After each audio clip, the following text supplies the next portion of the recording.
Hello from LevelUp 2021. So my name is Adam. I'm here today to talk about how to find your next hit game, how to evaluate early game concepts. I'm joined here by Sophie Vo, who's game lead at Voodoo Berlin, as well as founder at Rise to Play, and Simon Davis, CEO of Mighty Bear from Singapore, who just recently created Butter Royale, which is a successful Apple arcade game. So again, the topic is how to find that next hit game and how to evaluate early game concepts. And I think the best way to open this up is to start talking a little bit about how things have changed. In terms of the mobile marketplace, it is absolutely pretty mature. So if we think back to the beginning of the App Store, back to 2009, really from 2009 to 2015, it felt like new game concepts were constantly rising to the top grossing charts all the time. Every month it felt like there was a new game to talk about. But things have pretty fundamentally changed. And I think the big headlines now really talking about the biggest studios really shifting towards a live ops focus. So that'd be companies like Zynga and Playtika, focusing much more on taking existing games and driving a lot stronger live content, live strategy around the games, as well as companies like Deca, who have made their business around acquiring older studios, games, and then being able to supercharge their live ops through that. As well with things like M&A focusing on acquiring existing hit game portfolios instead of studios that say are innovating or attempting at new games. Yet consumers don't really want more of the same game. As much as an industry, we may focus on live operations, there still continues to be an appetite to try new games. So this is really why we're talking to Voodoo and Mighty Bear. Voodoo, who obviously makes a very strong business model out of quickly identifying players' say fickle interests in the market and being able to identify them and quickly attack them.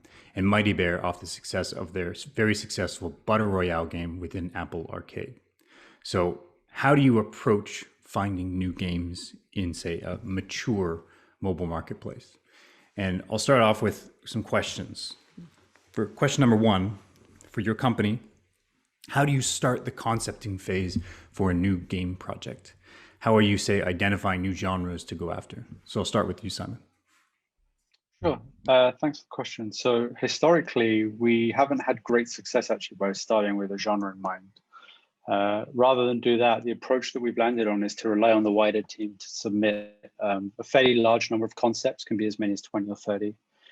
But we do that within a framework that predefines a set of rules. So it could be, for example, one of ours is that the game has to be shippable to early access within 6 months. That obviously would dictate the scope, the ambition, and maybe the genre. Level of audience fit. So we're a studio with an emphasis on multiplayer and accessibility. And those are kind of the kind of top two, but we have a framework of 10, 20 different rules that we work within, and we kind of assess them against that. These concepts are only fleshed out to very high levels. So no more than kind of 5 or 6 slides just becomes too heavy.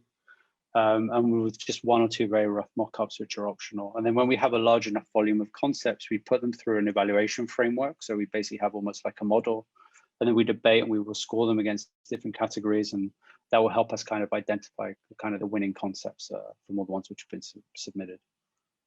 And when you say you historically did not have, say, great success by starting with genre in mind, can you go into any deeper examples there? Yeah, of course. So our first game actually was an MMORPG. So we raised a bunch of money from investors with the whole pitch that we're going to make the MMO accessible. So casual multiplayer has always been at the core of what we do. So we started off with that with the MMO focus, but we realized there was a couple of reasons why it didn't work out. First is when you build with genre in mind, you don't necessarily play to your team's strengths. So you build a business case and then you try and fit the team to work around it. And each team is different, has unique tastes and unique level of interest and things that they're good at.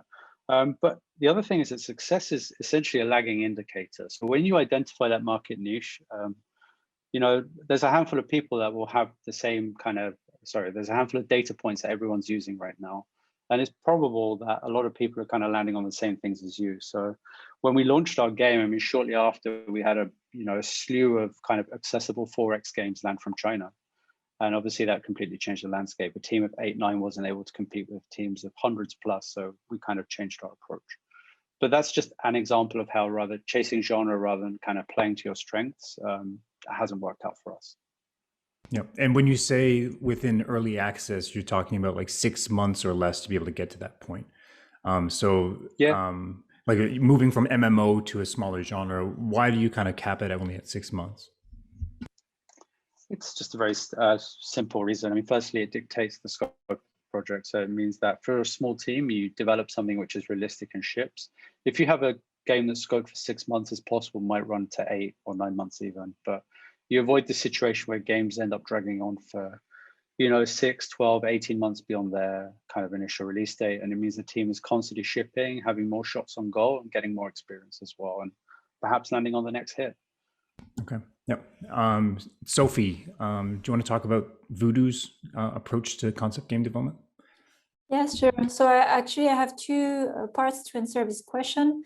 First, I think more on the hyper-casual side, because Voodoo is, of course, very known for hyper-casual games and the dominant position there.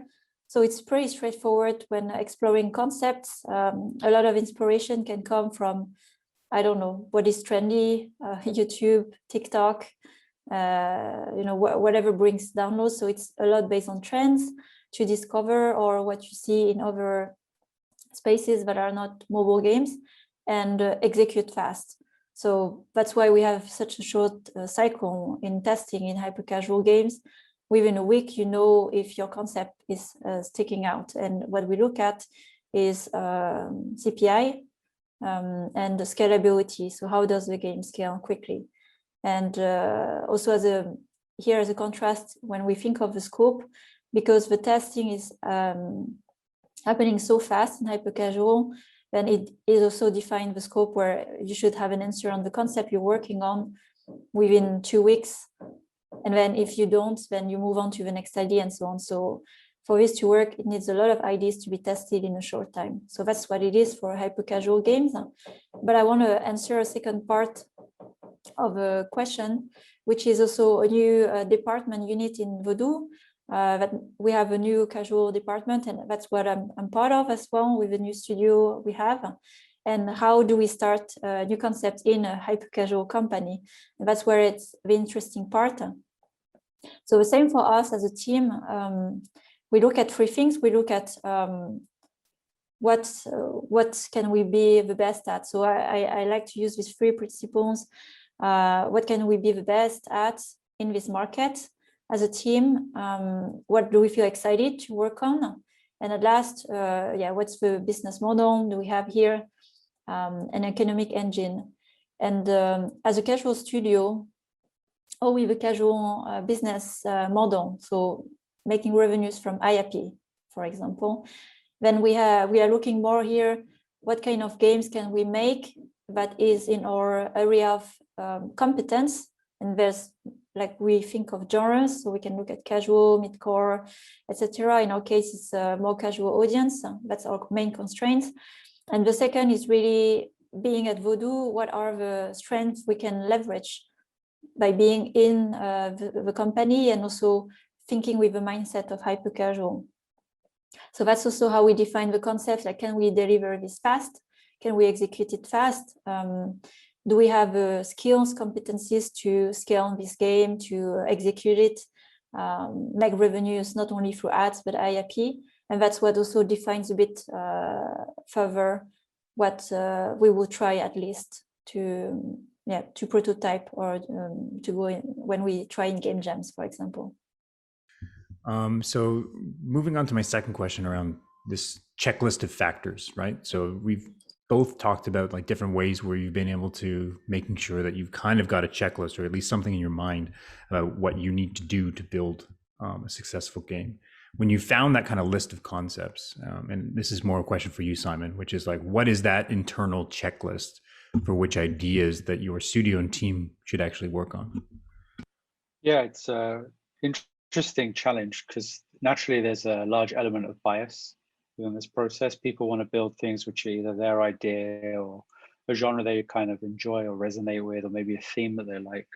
So internally, we have a lot of processes that are designed as much as possible to kind of remove this bias. So we came up with a framework that kind of divides each game idea into checks against accessibility, the team's capability and enthusiasm to do it, scope of the project, so is it doable within 6 months, how expensive is the art content, the level of technical risk involved. There's a whole section around market. So does it fit our hypothesis? Does it fit our intended demographic? How family friendly is the game? And then questions around retention and monetization, especially if it's a free-to-play title. We're a studio that does both. So within each one of these, different criteria then weighted differently. So some would be more or less important. The 6-month one is a critical one, for example, as is team enthusiasm. And then in each category, we score each concept between 1 and 5. At the end of it, it will give you kind of an averaged out score, or a kind of a score that's been rounded to be between 1 and 100, and we will kind of compare them. Now, this isn't, you know, the sole arbiter of the concept we go with, but it will normally tell you which ones are the kind of 2-3 outliers within that. And then between that, we can kind of debate and adjust the figures and discuss as a team. But this is generally something that we do with a wider team, and then it's kind of drilled down to with maybe just 3 or 4 people at the end. But the framework is actually a really interesting way of identifying concepts that really work and kind of moving past your own preconceptions. Often we get surprises at the end of it. We would have never done Battle Royale, for example, had we not used that framework. And I guess from Battle Royale's perspective, you've got a game that obviously was, say, inspired by the Battle Royale trend happening on PC console, right? So you could see already the fervor around Fortnite and around PUBG. But then, of course, like translating that to mobile. So your team obviously was very inspired by that. Probably played a lot of those games, but then figured out how to kind of distill that down into a casual nature. But as you move forward, right, then are you relying on your team to kind of identify those types of trends, and you're trying to figure out ways which your company can, say, distance itself from the competition? I'm trying to drill into those market indicators and trying to figure out where differentiation fits in there. Yeah, I mean, you've kind of really touched on it there. Like, one of the things that we've identified is that if you look at all of the top performing games on mobile, both in the MOBA and Royale categories, for example, they seem to be, you know, fairly direct ports of existing PC and console experiences straight onto mobile. And you see things like, you know, 15, 20 small buttons on a tiny screen, and then you're trying to play this on a semi-low-end Android device. It doesn't translate well. And I think one of the things that we're really interested in is looking at kind of proven multiplayer genres and models and experiences, and thinking how we can do our best to reimagine them for a kind of new audience, be that through the controls or through the theme or however it's adapted. So, you know, with Battle Royale, we were like, hey, there's potential opportunity here, but how do we do this without having violence? And then we hit on the idea actually to make it into a massive food fight. And, you know, you have a situation where someone, you know, grandma has a minigun and she's firing sausages at someone, and someone else has passed out because they've had too much ketchup in the face. So it's like a natural theme that resonates globally. It's been quite interesting, actually. The game has done not just well in the West, but it's actually been quite popular in Asia as well, which is pretty rare.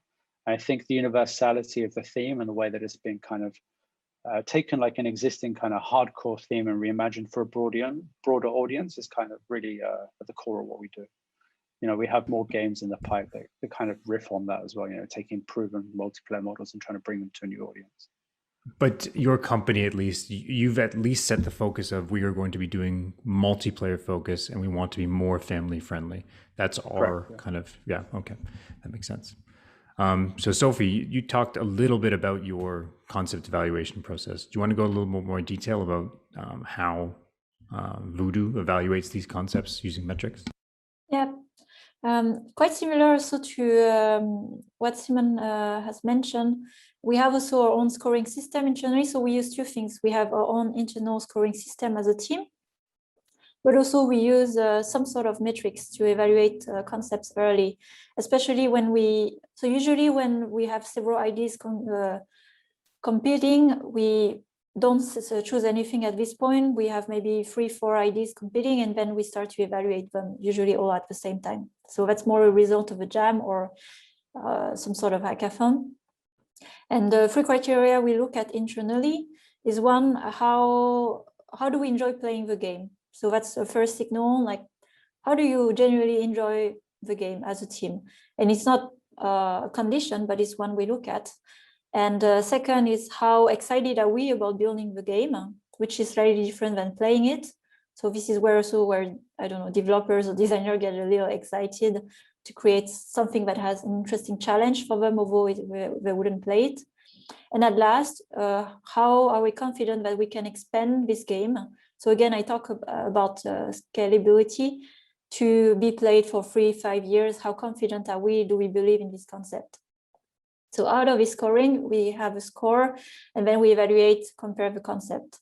And the other part where we look at more metrics is then we just go bold and test it out quickly. Like I said, we put it on the store, we make creatives, and we look, for example, CPI, maybe D0 in playtime. And in the cases we didn't manage to do that, we put it also on the playtest platform, like a playtest cloud, with a target audience, and see how players understand the concept, how they could play through the session, and what kind of enjoyment they get out of it. Of course, it's a very small scale test, but it indicates already, like, are we even capable of building something comprehensible for people to play? And if we are still at the early stage for some games where nobody can play it, then we prefer to move on and go for one that already is strong after we spent usually 2 to 3 weeks on the concept. When I say concept, it's prototype. Even at this point, we have a playable. Yep. And when you're looking at all these different games that you could be working on, obviously there's, say, trends that are known, trends from competitors that you can see that their downloads are spiking, that there could be some heat there, versus brand new experiences, trying to incubate completely new. From Voodoo's perspective, how do they kind of set the budget in terms of what percentage of projects are, say, following trends versus going brand new spaces? That's a good question. I think here, again, it's looking at the CPI, marketability. So, for example, if we find ourselves competing directly with big ones, very saturated market, we will probably pass away, because as a company, let's say, there's a reason why, although, for example, our team has a lot of experience making puzzle games, we didn't go directly in puzzle games, because to catch up with big ones like Player X King, it's not what will make sense for us. So it's more about finding the opportunities of sort of new markets, new audience, based on what we see in hyper casual, because there's a lot of discovery actually in hyper casual games that get on top of the charts, and seeing if there's something actually a bit deeper as a trend there when we try to make a casual game around it. That being said, when we look at the amount of innovation and safe we go for, there's a reality when you go with unknown, how fast you can build something really of great quality, well iterated, that works really well for players, and new, and it takes time. And I would say at the scale of Voodoo, when everything goes really fast, it doesn't match either the DNA of a company. So, for example, in the timeline of a Supercell game, we will never make games like this. It's just too long in our timeline at Voodoo. So in terms of scope and time, I think something that we can test and ship under 6 months is a scope for us. And that also dictates what is the level of innovation or risk we can take in new products.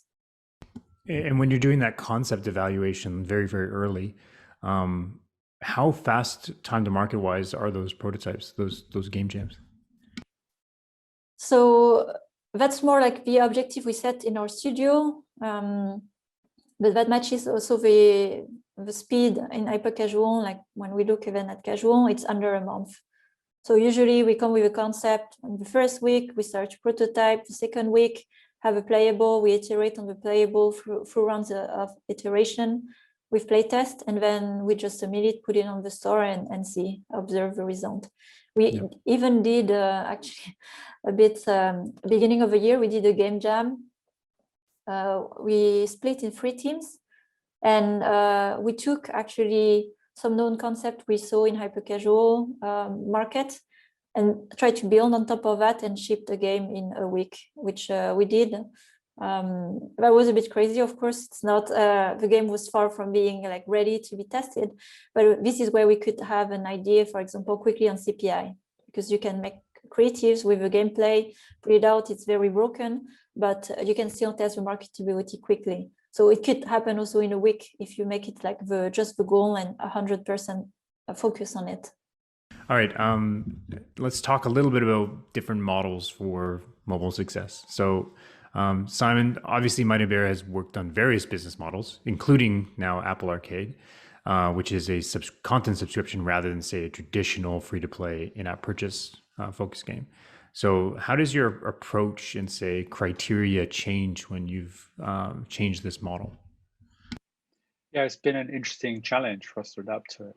Running games as a service on a subscription model is somewhat different to free-to-play. So, I mean, first off, there's been a lot of talk, including on your own podcast recently, about changes in privacy and tracking and how that impacts the business of making games.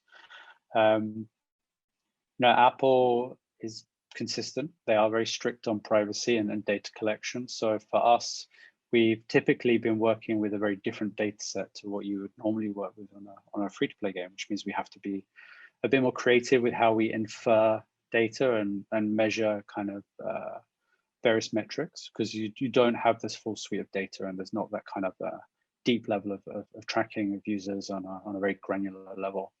And then, of course, that then bleeds into how you design your features. So, users on a subscription service fundamentally have different expectations to free-to-play. So when we launched Battle Royale early on, we had a timer system where the shop rewards and like daily rewards would refresh after a certain time.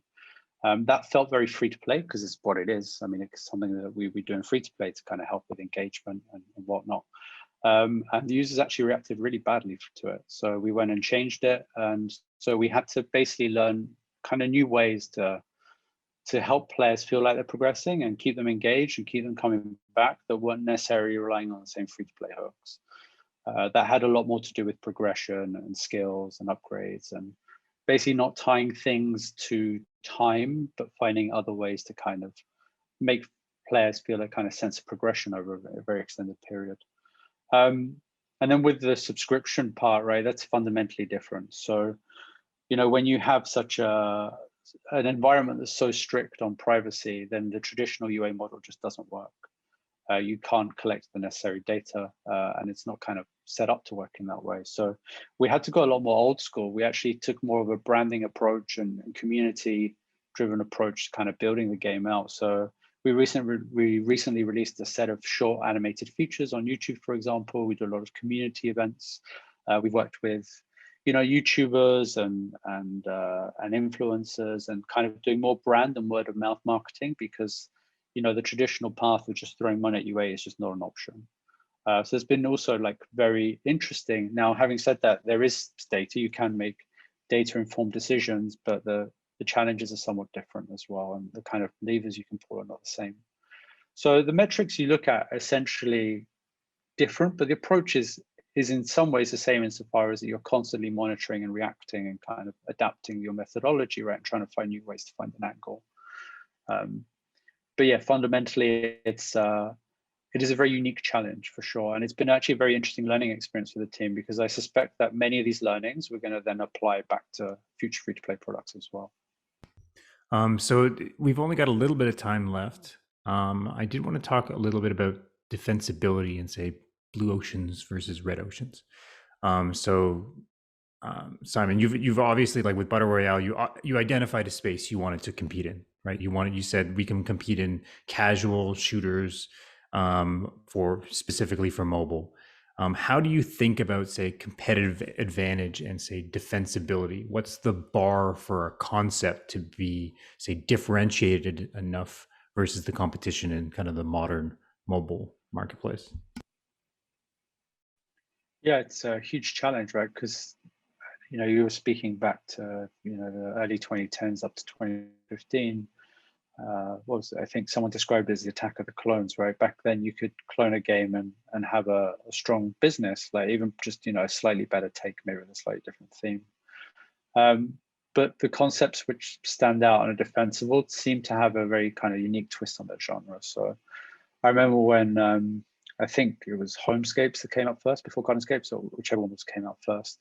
They took the match 3 genre and basically merged it with a narrative-driven game, which was something which was very unique at the time. I think a lot of people can be dismissive when these kind of genre mixes first happen, because they fall outside of the established mold. I think as an industry, we use a lot of pattern matching and things which are familiar. And I think that really gave them an edge. I also think that when you do a unique twist on the genre, like if, going back to the previous discussion, if the team has a high affinity for the genre and a high love for the concept and kind of a deep connection to what they're working on, then that charm, which isn't intangible, you can't really define it, is something that really shines through and makes the game very difficult to clone. Like, Supercell has great execution and UA muscle, but you've had plenty of people try and imitate them down the years, and I'd say part of the reason that people keep coming back to games like Clash Royale, for example, is because the game has that extra love, that extra charm, that extra shine that maybe the thousands of imitators don't have, because they've just something that's been hacked up quickly to try and cash in on it. So I think that real deep team affinity and bond with a product is actually something which can give you an edge, at least from a player perspective and player experience perspective. So even in the case of match 3, though, you have kind of a mix of examples, right? Depending on which ones you look at. So you've got Matchington Mansion versus Homescapes and Gardenscapes, right? Obviously, one was, say, more formulaic, more solidly based on narrative, versus other ones like Playrix's games or like Peak's games, which tried to reinvent the market with something like Toon Blast going in a different direction. How do you weigh those two different types of market approaches? Yeah, that's interesting. To me, like they speak also to like quite different audiences. I'd say that both approaches are equally valid. I would say that in the next, maybe next 2 years, you're probably going to see more people doing more of the genre mashup, because it just seems to be more opportunity there and kind of more space to do new things and kind of maybe reach audiences which perhaps wouldn't be normally playing together. So I expect to see more kind of hybrid genres popping up, and that's something which again gives you a degree of defensibility, because there's no kind of playbook for it until you kind of draw one up. So it'd be interesting to see how that plays out. Yeah, and Sophie, what do you think in terms of competitive advantage and differentiation? Obviously, hyper casual has examples of both. Yeah, I like what Simon said. I would actually double down on this. I think, yeah, hybridity. I think it's definitely an opportunity of creating something different, new, and using a part of proven to not go completely crazy and start from scratch. And when thinking of competitive advantage, it's important to remember in which category you are trying to create something new in the audience, and it's a lot in the eyes of the players. So for example, that little thing that makes the game different, feel different, that soul, as we speak about games, it's really in the eyes of players. And that's why there are different types of innovations based on the type of games that players care enough about that they will notice this innovation. Like in a Toon Blast, I don't know, an evolution of a Toon Blast, you can go with a change of mechanic, and that will be noticed because it's the core of the game, and that's what makes the game. And in other places, it could be the theme and setting, and that's enough to make it feel all new, although the mechanics are all the same.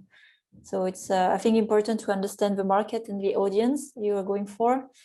And yeah, for hyper casual in general, what is the defensibility?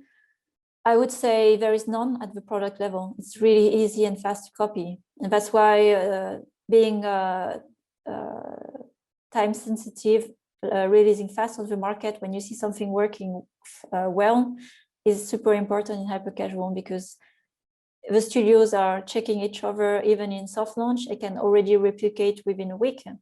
So you have to be really fast. And the only defensibility I could see for hyper casual studios or publishing companies, I would say, is the network of developers you work with, the relationship. This is a type of defensibility you can have. It's more, do you have a strong network of developers that are feeding basically the machine of publishing to always have these great concepts being tested. And this is more this than something as a secret sauce of how we make games for hyper casual. So it's again different. Like casual, I would look more into the product, in how you know your audience. You know deep enough your audience that you will create something that's special for this audience that no one else will know, because they haven't spent that time or dedication to go really deep and granular in what are the audience needs, for example. Or do you have a tech or very specific skills that make you stand out from the crowd that only you can deliver? Again, coming back, like, what is your unique strength as a studio? All right, so I think we're out of time here. Thanks a lot for the discussion. It was great to go into all these details about all these different approaches to the market. Definitely appreciate the time. Thank you. Thank you.